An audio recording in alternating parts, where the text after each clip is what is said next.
Picture this. A tropical afternoon in the Bahamas. A chartered plane sits on the tarmac, loaded with video equipment, luggage, and 9 passengers, including one of R&B's brightest rising stars. The passengers insist they need to leave, despite the aircraft being severely overweight. We're about to experience what happens when an unqualified pilot, an overloaded aircraft, and the pressures of celebrity schedules collide in devastating fashion. So stow your tray tables, fasten your seatbelts, and prepare for some extreme turbulence, because this is Final Boarding Call. Hello, and welcome to Final Boarding Call. I'm your host. I'm disaster obsessed. I'm Alice. And I'm Zach. I'm a husband. I'm a homebody.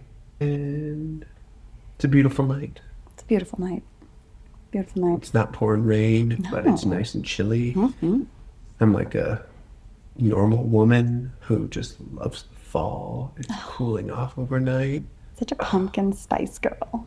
No, you actually hate pumpkin. I freaking hate pumpkin, but I love chilly weather.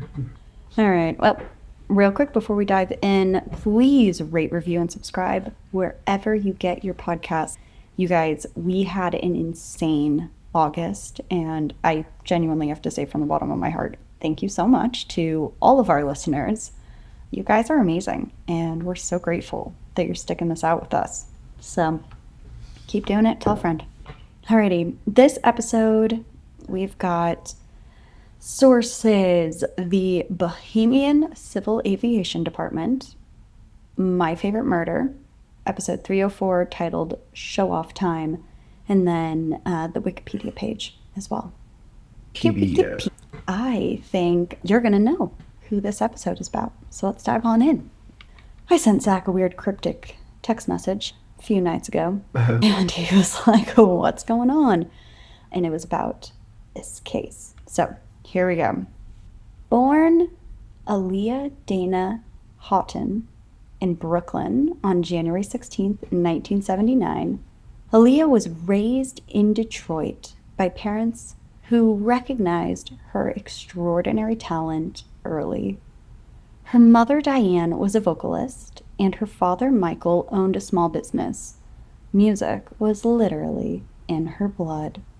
At just 10 years old, Aaliyah appeared on Star Watch and performed in concert alongside Gladys Knight. Think about that for a moment. Most kids that age are worried about homework, getting picked on at school. And Aaliyah was already sharing stages with absolute R&B legends. At only 12 years old, she signed with Jive Records, and her uncle, Barry Hankerson, his record label Black Ground Records. Hankerson introduced her to a name that might sound familiar to our listeners, R. Kelly, who became her mentor and lead songwriter and producer for her debut album, Age Ain't Nothing But a Number, which was released in 1994. The album sold 3 million copies in the United States and was certified double platinum. So she was extremely young when that album came out, so the title is always a little like... But crushing it, and it makes sense with R. Kelly. Yes. Well, let's talk about that. Her early career was overshadowed by reports of an illegal marriage between the 15-year-old Aaliyah and the then 27-year-old R. Kelly in 1994. Yikes.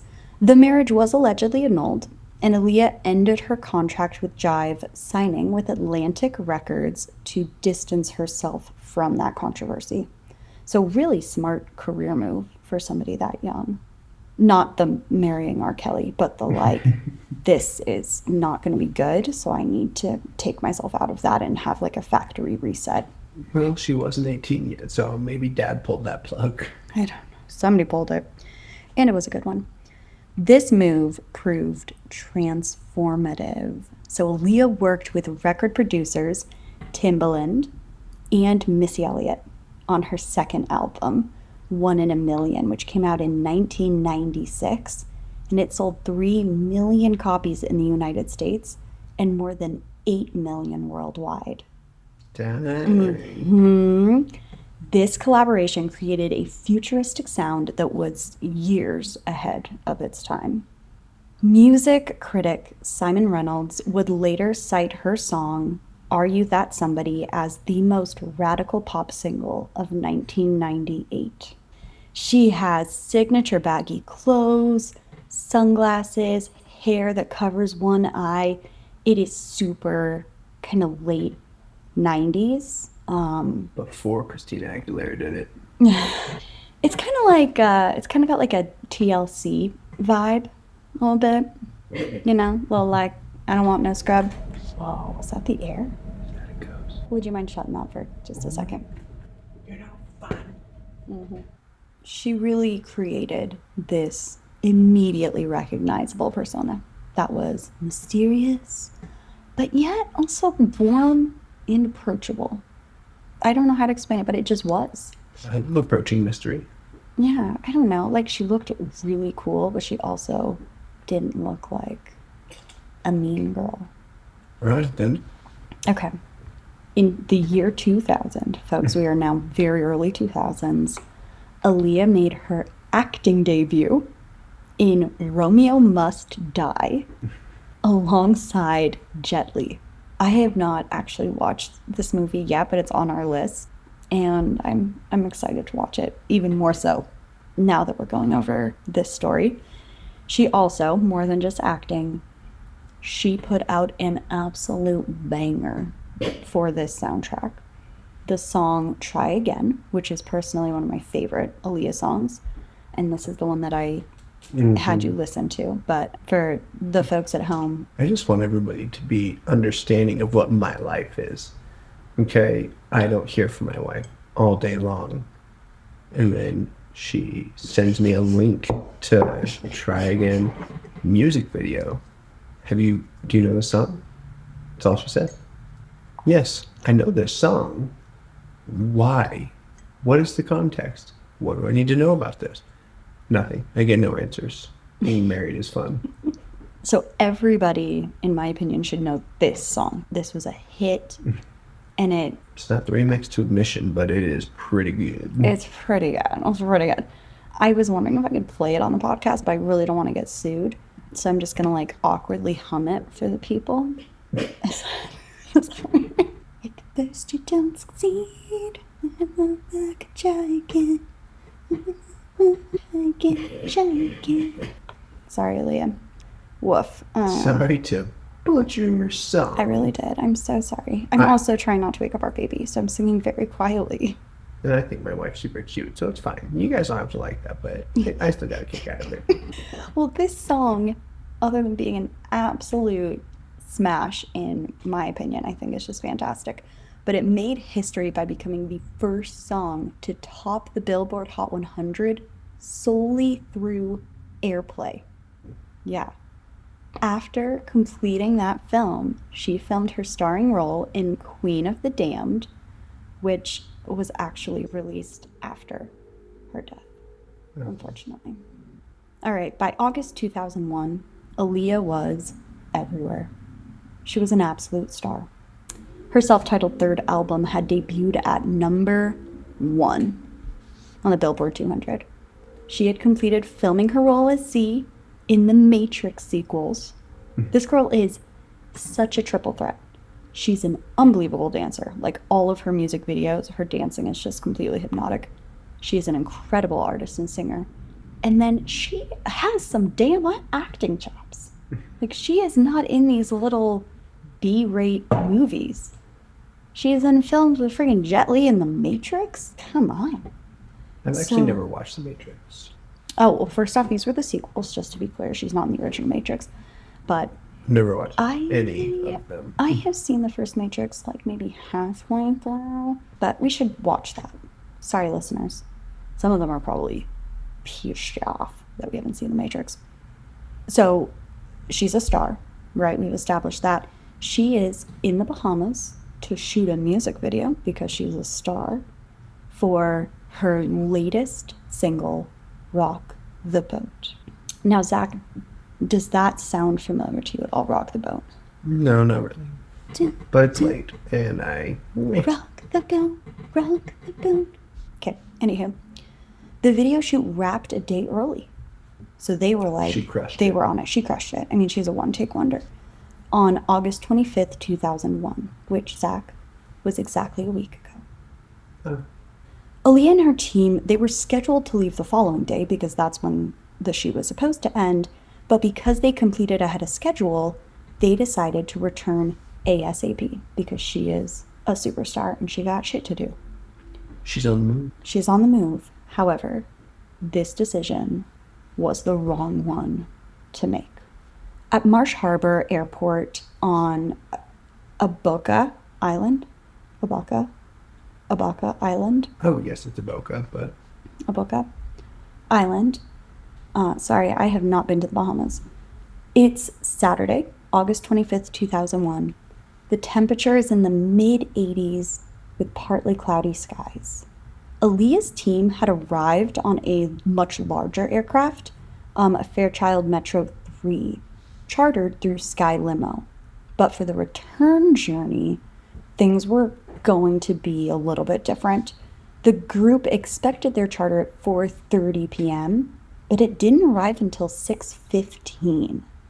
When it did arrive, instead of their original aircraft, it was a much smaller twin-engine Cessna 402B. Cessnas. Yeah, well, that's a small plane. It's a small plane. This aircraft was operated by Black Hawk International Airways and piloted by Luis Morales III. Aircraft have weight limits, Zach and our listeners. They do?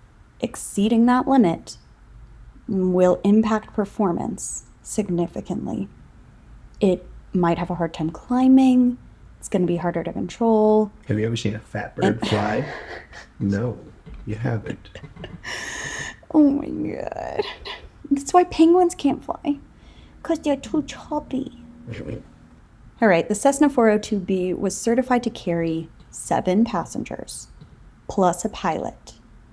But Aaliyah's group had 8 people, plus a pilot, which is already over the limit, but it also has a shit ton of luggage because they have costumes, they've got all kinds of crap with them, and they have equipment. They just filmed a freaking music video.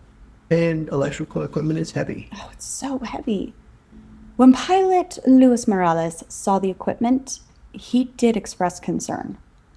According to charter pilot Louis Key, who witnessed the interaction, Morales tried to convince the group that the plane was overloaded, telling them that it was too much weight for a safe flight. Tragically, Aaliyah herself actually recognized the danger.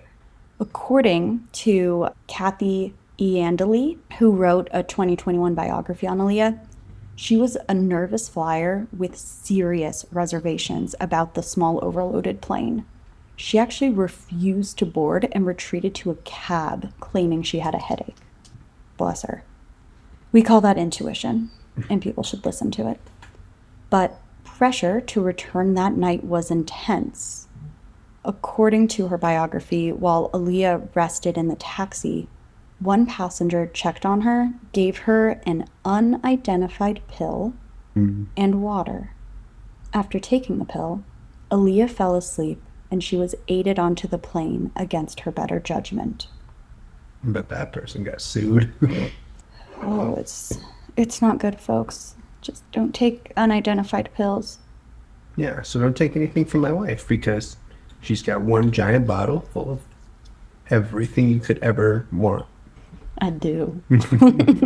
She is pharmacy. It's not good. They're all legal. Have nothing to do with this whole moment. Maybe it was a Dramamine. Those knock me out. Or Quaalude, because those were illegal ones too. Those were. Or Xanax. Yeah. What a fun game this is. Meanwhile, by the way, people, for legal reasons, we have to say out loud that is pure speculation. We have no idea what actual pill Aaliyah took. Meanwhile, other passengers remained insistent they needed to be in Miami that night. After back and forth, Morales relented. This was decision one, proceeding despite knowing that the aircraft was overloaded. The subsequent investigation found the Cessna loaded with over 700 pounds more than its maximum takeoff weight. And that doesn't sound like a lot because mostly we talk about giant planes, but This is tiny. yeah, if you have a plane that can hold 1,000 pounds and you're 700 over that, that's a problem. It so is. The weight was also improperly distributed, with too much of it in the tail section. Decision 2 was the pilot choice. Unfortunately, He wasn't even confident. Luis Morales had been hired by Black Hawk only 2 days before the crash. He wasn't FAA authorized to fly the aircraft for the operator, and he had falsified records about his flight experience to get his license. This is one of those moments where they made the sticker, but did you die? And in this case, we say, yes. This is so fucking scary. Toxicology reports revealed that Morales had traces of cocaine and alcohol in his system. Who didn't at that time? You're terrible. He had been caught with crack cocaine 18 days before the crash and sentenced to probation on August 13th, less than 2 weeks earlier. Decision 3 involved the charter company itself. Black Hawk International Airways and aircraft owner Skystream Inc. lacked proper permits for commercial charter flights in the Bahamas. In 3 years prior, Black Hawk had been cited 4 times for violations. Like, who booked this flight?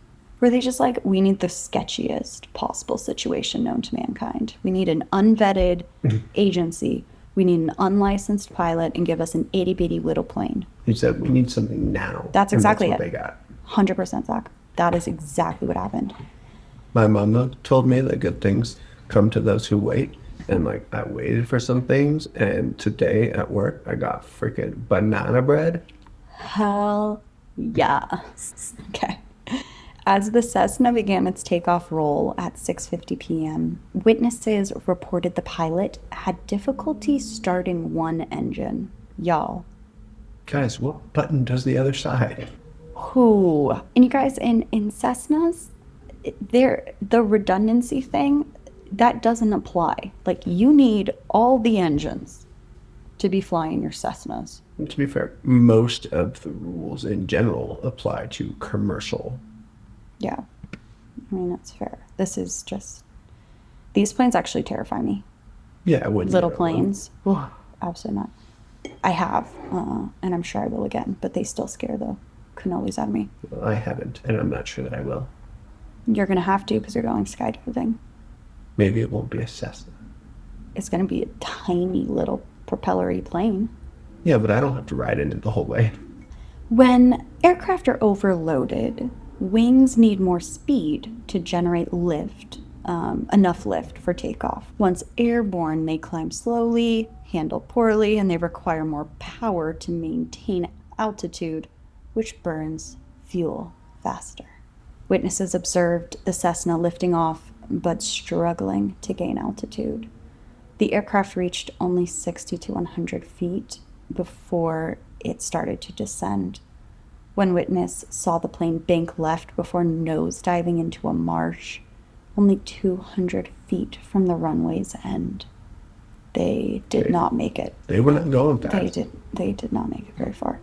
Upon impact, the aircraft broke apart and caught fire. Aaliyah and 5 others were killed instantly. 3 individuals, including security guard Scott Galen, initially survived but died shortly from injuries. 9 lives were lost.